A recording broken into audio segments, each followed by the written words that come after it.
tu nombre es una cárcel y es la llave para salir de ese encierro.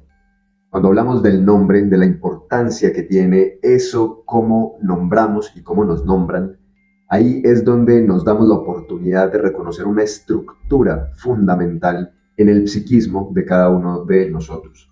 Cuando hablamos de psiquismo, recordemos que hablamos de un sinónimo de alma, y el alma es el campo fértil en donde sembramos las ideas. Esas ideas crecen, se inician a reproducir y luego reverberan y se manifiestan a través de nuestro carácter. Y nuestro carácter es el que toca a la materialidad. Entonces, ¿por qué ponían tanta importancia las culturas como los egipcios, los griegos, la gnosis, los hebreos? También llegó a tocar el cristianismo, y es porque este nombre tenía de antemano una connotación directamente espiritual y mágica. Veamos que los griegos tenían esta manera de nombrarlo, el onoma, y el onoma a su vez era, como lo nombraban, la capacidad de capturar al ser para darle su identidad. Cuando una persona estaba infante, lo que hacían era ponerle un nombre para que toda esa dispersión llegara directamente, se capturara a ese ser bajo una serie de lineamientos, de señales que le decían al sujeto a dónde dirigirse, ese propósito que estaba ya encerrado dentro de su nombre. También para los egipcios estaba planteado dos niveles de eso que se conoce como el ren o el nombre, y uno es el ren que se codificó como R-E-N y el otro es como R-H-E-N.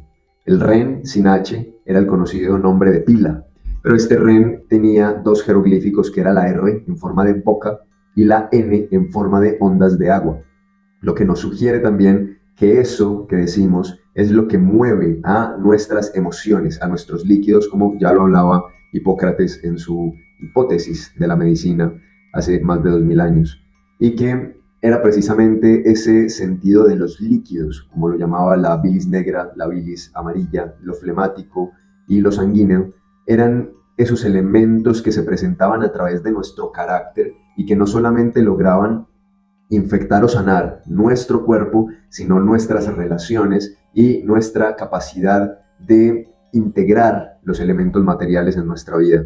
Entonces, si el REN sin H era un nombre de pila, una batería, una fuente de información energética que ya nos dirige hacia unos propósitos que son el deseo del otro, eso que mamá o papá o el grupo social quieren que seamos. Hay que estudiar o ser profesional o tener tal o cual cosa para ser alguien según el deseo de la familia o de los padres o de quienes hayan interactuado con la crianza del sujeto. ¿Por qué lo digo así? Porque en otras culturas no es necesario el tema de una universidad o de ciertas actitudes culturales para hacerse alguien en esa cultura. Entonces eso representa como que es una verdad que es implementada por el otro de cada cultura.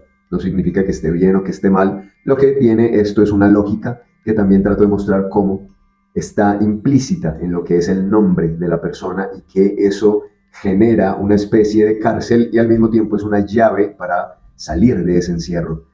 Como dice, todo es veneno y nada es veneno.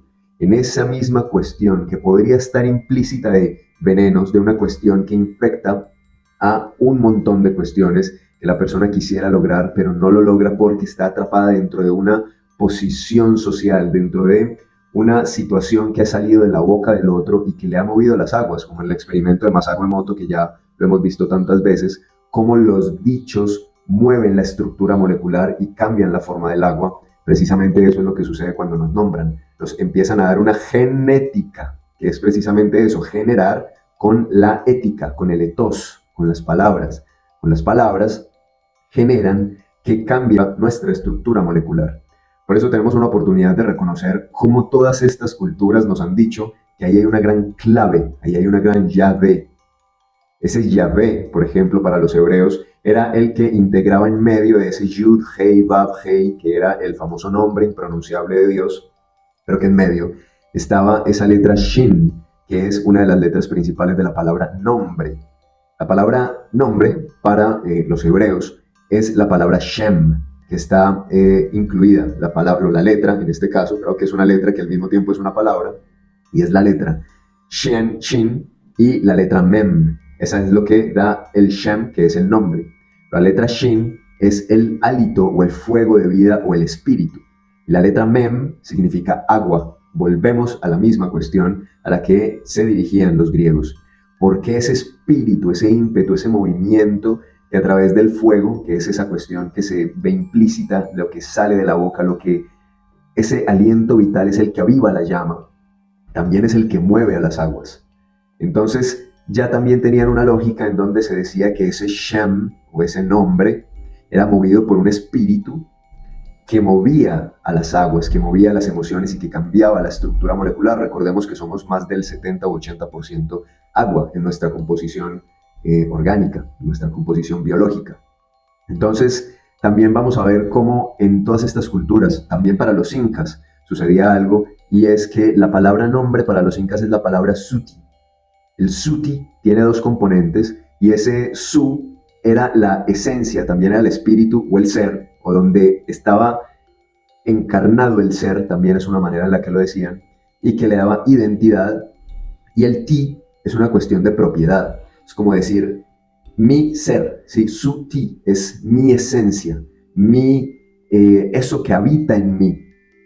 Eso que habita en mí es el nombre. Y esos componentes del nombre requieren también una estructura, un viaje interior profundo para reconocer cuáles son esas cuestiones de las que, primero y principal, aprender a vaciarse. ¿Cuáles son esas cuestiones? Por eso existe la H en el REN, que va más allá del nombre de pila. Recuerden, REN es como el nombre de pila, el que nos pusieron, y el RHEN es esa H, la letra del vacío, la letra de aprender a vaciarse, ese soltar la cuestión para darle lugar a lo nuevo, porque no se trata de dejar el lugar vacío, no se trata únicamente desde Sunyata, de dejar vacío el espacio, sino que se requiere primero y principal Sunyata, vacío, la vacuidad, para darle lugar a lo nuevo que requiere ser nombrado. Ahí es donde está ese famoso nombre del Padre. El que se nombra es el que habita el lugar de Padre, y es un ejercicio, porque además es como que un día empiezas a hacer ejercicio y empiezas a verte bien, empiezas a sentirte fuerte, pero dejas de hacerlo, pues vas a volver a echar panza y vas a volver al estado anterior.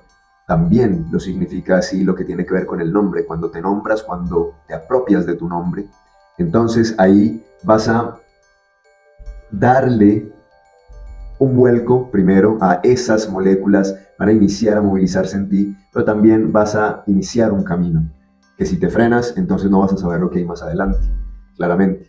Por eso también en los hebreos existe todo ese ejercicio a través del tetragramatón, que es esa figura de la estrella de 5 puntas, pero que su nombre lo dice todo lo contrario a la forma, que dicen que es la estrella de 5 puntas, pero porque se llama tetra. Vemos que tetra significa 4, y gramatón es el que estudia la gramática. Ese es un gramatón, el que estudia la gramática de sus 4 sonidos del nombre de Dios en cada quien. Esa palabra Yahvé, que es Yud, Hei, Vav, Hei, son 4 sonidos, es una gramática de 4 sonidos, que son ese llave, esa llave para ingresar al inconsciente, pero no para ingresar con esos mismos sonidos. Esos sonidos eran las de alguien más que definió el mapa. ¿Cuál es ese mapa para ingresar a sí mismo y para salir de ese lugar, de esa cárcel, esa esencia que fue encapsulada por el otro? Esa llave, ese llave, esos 4 sonidos, que son precisamente lo mismo que significan las 4 letras de Ren, ¿sí? Para los hebreos, Yud, Hei, Vav, Hei.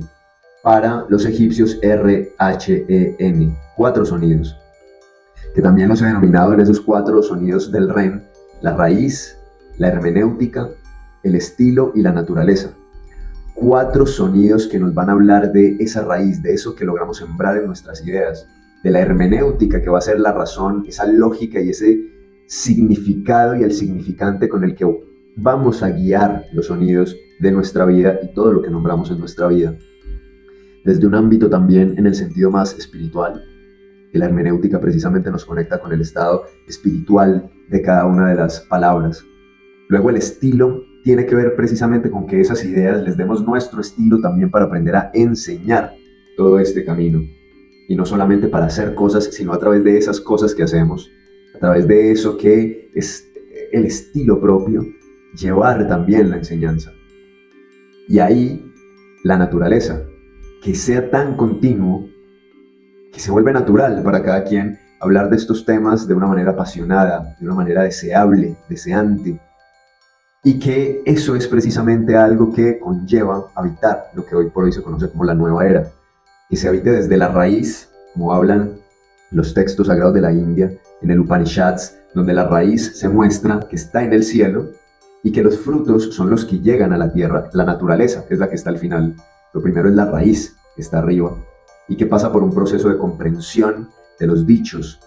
Para eso hay que decirlo, escucharse, leerse y comprender quién es el que mueve nuestra lengua cuando hablamos.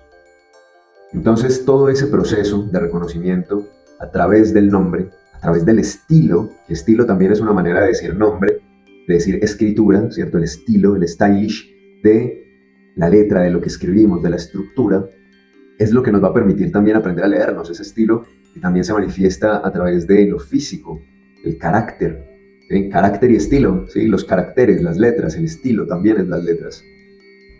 Entonces, si tomamos estos sistemas, porque además son sistemas, son para un tema, y en este caso es el tema del nombre, de nuestro nombre particular, propio, y de que a partir de ahí, de encontrar el nombre secreto en cada quien, entonces aprender a nombrar lo que vemos afuera.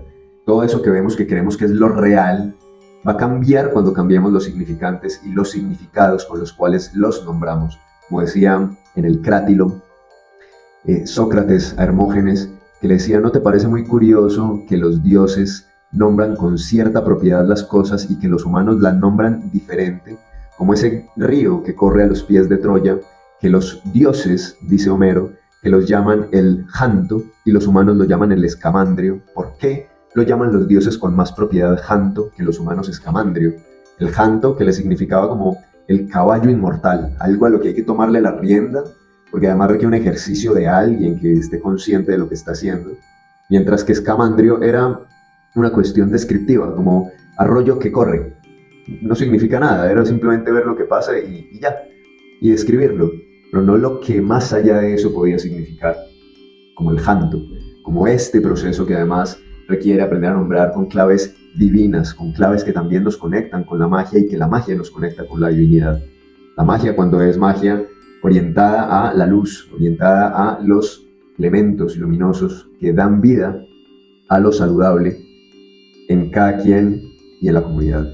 Por eso también te invito a que conectes con estos temas y recorras el taller Transformador REN, este seminario precioso que ya ha venido actualizándose en sí mismo y he venido actualizándolo y actualizándome con todos estos avances, con esta aplicación de ya más de 3 años en los que vengo recorriendo este tema profundamente y también con más aliados que han venido aportándole a este referente Claves de Luz. Entonces te invito a que conectes con el taller Transformador REN, con el seminario REN, encuentres tu nombre de Dios, tu nombre sagrado con el cual iniciar a nombrarte y a nombrar tu realidad con las características, con las cualidades con las cuales vas a apropiarte, a tomar la rienda de tu janto, de tu vida, de tus aguas. Precisamente que eso es una de las claves que significa el Acuario, esa nueva era, el que porta las aguas, ese es Acuario. Como para los, casualmente para los egipcios, como llamaban a el Acuario, era Hapi, que era el primer nombre del río Nilo, el río Hapi. Y que Hapi era la referencia astrológica que ellos le daban a la que los occidentales conocemos como Acuario. Pero Hapi, hablando de trilíteras, para quienes lo conocen ya las trilíteras, Hapi, cuando lo escuchamos, suena a happy, feliz. ¿Sí? Son las emociones, es ese nivel de alegría que cuando permitimos que surja y que se mueva, el que se moviliza a sí mismo. Eso significa Hapi también, el cauce de las aguas, el que causa las aguas, el que causa las emociones.